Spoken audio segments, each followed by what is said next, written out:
मुझे भी कभी कभी हंसने का मन करता है जब ये कहते हैं कि समाजवादी पार्टी उत्तर प्रदेश को एक सांस्कृतिक प्रदेश बनाना चाहती है। वो तो हमने देखा है, सेफई में देखा है कैसे ये सांस्कृतिक प्रदेश बना रहे हैं। अब बंदी नहीं होंगे, अब क्या करें, चाबी लगा दिया है आपने, अब ये बंदी नहीं होंगे, अब मैं क्या करूं बताइए। प्रभु कैसे आप शांत हो जाएंगे तभी जवाब दूंगा। अरे प्रभु, प्रभु टोटी बंद करोगे तभी तो हम बोलना शुरू करेंगे। मेरे भाई भदौरिया जी, अब बंद हो जाओ। अंजना जी, एक इन्होंने महिलाओं की सुरक्षा और चीरहरण की बात कही। महिलाओं का हमेशा सम्मान होना चाहिए, हमेशा सम्मान होना चाहिए, मगर मायावती जी के साथ इन्होंने ही क्या किया था, गेस्ट हाउस कांड। आप बताइए, ये लोग इस प्रकार से बात कर रहे हैं। जड़ गुंडन की छाती पर मोहर लगेगी हाथी पर, ये किसका नारा था? झूठ और जुमले का आतंकवाद जिससे पूरा हिंदुस्तान परेशान है। बनारस उत्तर प्रदेश ही नहीं, और यहाँ पे जो आपके योगी जी बैठे हैं ना, ये योगी जी जाने वाले हैं, चिंता मत कीजिए। 2022 में योगी जी चले जाएंगे, क्योंकि उत्तर प्रदेश की जनता जान गई है ये योगी जी कुछ करने वाले नहीं है। ये अच्छी अच्छी बातें करने आते हैं यहाँ पे। अपराधी उत्तर प्रदेश छोड़ के चले जाए, उत्तर प्रदेश में रहेंगे तो या तो नीचे रहेंगे या ऊपर चले जाएंगे। और यही अपराधी गोली चला रहे हैं। चाबी खत्म हो जाएगी, बंद कर दीजिए इनकी। वो तो कुछ इनके चाबी बंद नहीं होगी, सबसे बड़ी प्रॉब्लम है। काम करने लगे इनके, अब बंदी नहीं होंगे, अब क्या करें, चाबी लगा दिया है आपने, अब ये बंदी नहीं होंगे, अब मैं क्या करूं बताइए। प्रभु कैसे आप शांत हो जाएंगे तभी जवाब दूंगा। अरे प्रभु, प्रभु टोटी बंद करोगे तभी तो हम बोलना शुरू करेंगे। मेरे भाई भदौरिया जी, अब बंद हो जाओ थोड़ी देर करके, जो भी गंगा से भागे हो। अरे टोटी जी, टोटी बंद करो। अंजना जी, जरा टोटी बंद करवाइए तभी तो मैं बोलूंगा। बहस को डिरेल मत कीजिए प्लीज। होता रहेगा बेवजह कि आप लोगों की इन बातों में किसी को इंटरेस्ट नहीं है, हमें तो बिल्कुल नहीं है। प्लीज वापस आइए टॉपिक पर। जो आपने सवाल किए हैं उसमें जवाब सुनिए। संबित जी जवाब दीजिए। पंचायत चुनाव से लेकर हर मुद्दे पर वो घेर रहा है। देखिए, इनका पहला मैं पंचायत बिल्कुल मैंने लिख भी लिया है। पंचायत चुनाव पे अभी ये अपनी छाती पीट रहे थे, अपना पीठ थपथपा रहे थे कि देखिए कितना बढ़िया से हमने पंचायत चुनाव पूर्वांचल में लड़ा है और 12 सीटें हमने जीत ली है। भारतीय जनता पार्टी की तो अच्छी परफॉर्मेंस पूर्वांचल में और खास करके बनारस में नहीं रही। आप बताइए, कमाल का सिलेक्टिविज्म है।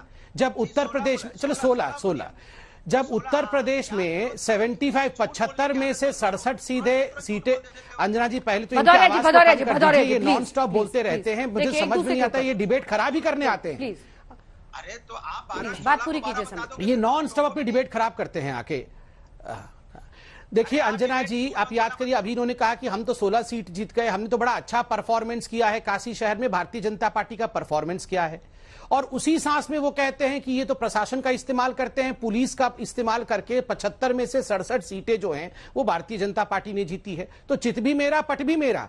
तो एक तरह से तो आज भदौरिया जी के वक्तव्य से ये साफ हो जाता है कि पंचायत चुनाव के नतीजों को देखकर आधार बनाकर भारतीय जनता पार्टी की जो सरकार आ रही है वो बहुत बड़े बहुमत के साथ उत्तर प्रदेश में आ रही है। नंबर 1।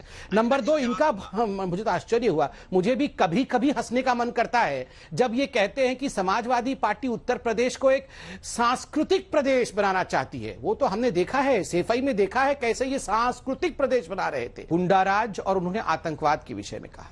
गुंडाराज, आप याद करिए उत्तर प्रदेश में पहले किस प्रकार से, चाहे वो मुख्तार अंसारी हो, चाहे वो अतीक अहमद हो, किस प्रकार से गैंगस्टर्स का राज चलता था, किस प्रकार से चाहे तबादले होने हो, चाहे ब्यूरोक्रेटिक रिशफलिंग होनी हो, ये सब कुछ इन गैंगस्टर्स के हाथ में होया करता था। आज आप देखिए वो मुख्तार अंसारी, तब का मुख्तार अंसारी और अब के मुख्तार अंसारी में फर्क देखिए, लोगों को कितनी बड़ी राहत मिली है। दूसरी बात, इन्होंने कहा आतंकवाद का जुमला और झूठ। मुझे तो तकलीफ होती है अंजना जी, हमने 3 दिन पहले डिबेट किया था, 2 आतंकवादी पकड़े गए थे काकोरी में, और याद करिए इनके ऊपर जिस प्रकार का चार्ज लगा था वो बहुत ही चिंताजनक था। उसके बावजूद मायावती जी और अखिलेश जी ने जिस प्रकार से उनके बचाव में वो उतर के आए थे, ये दिखाता है कि उत्तर प्रदेश में ये जो पॉलिटिकल पार्टीज हैं, खैर कांग्रेस का तो अभी वहां कुछ है नहीं नामो निशान, मगर एसपी और समाजवादी पार्टी जिस प्रकार की तिष्टीकरण की राजनीति कर रही है, अपीजमेंट की राजनीति कर रही है, ये बहुत चिंता का विषय है। और उत्तर प्रदेश की जनता इससे बचना चाहती है। 2007, 2008 में 45 लोग मारे गए थे आतंकवाद में।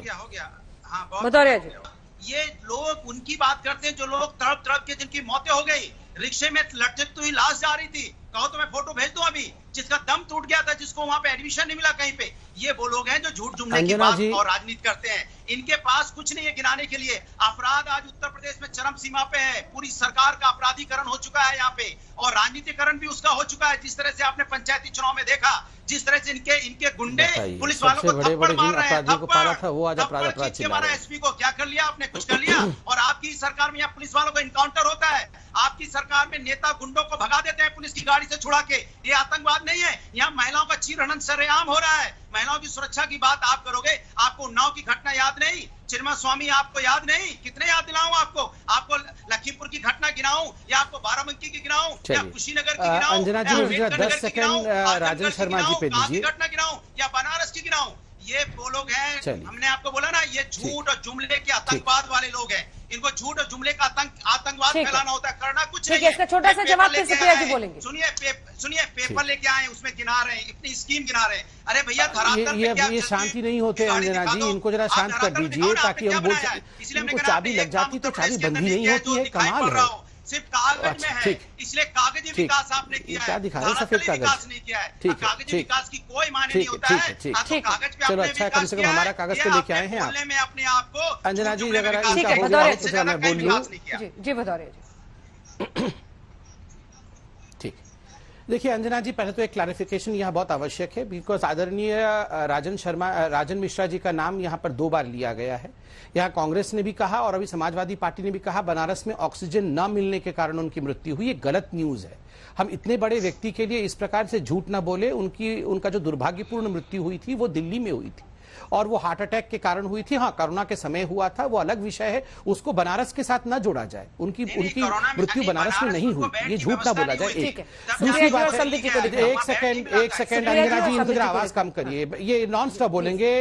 अंजना जी, एक इन्होंने महिलाओं की सुरक्षा और चीरहरण की बात कही। महिलाओं का हमेशा सम्मान होना चाहिए, हमेशा सम्मान होना चाहिए।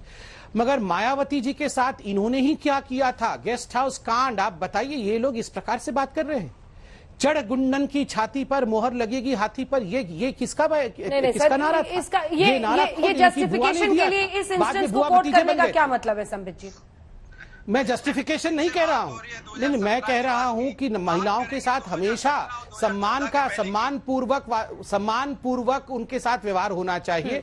और जिस इंडिपेंडेंट कैंडिडेट ने महिला के साथ इस प्रकार का व्यवहार किया था वो आज जेल के सलाखों के पीछे है।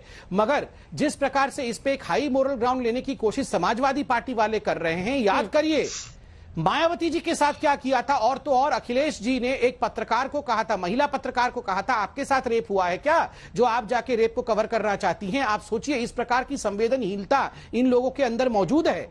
वो आज इस प्रकार से बिल्कुल हमें आईना दिखाने का काम करना है, जरूर करिए, हमसे सवाल पूछिए, किंतु इस प्रकार से झूठी मोरल हाई ग्राउंड मत लीजिए और झूठी खबर मत फैलाइए। ठीक है, चलिए सुप्रिया जी।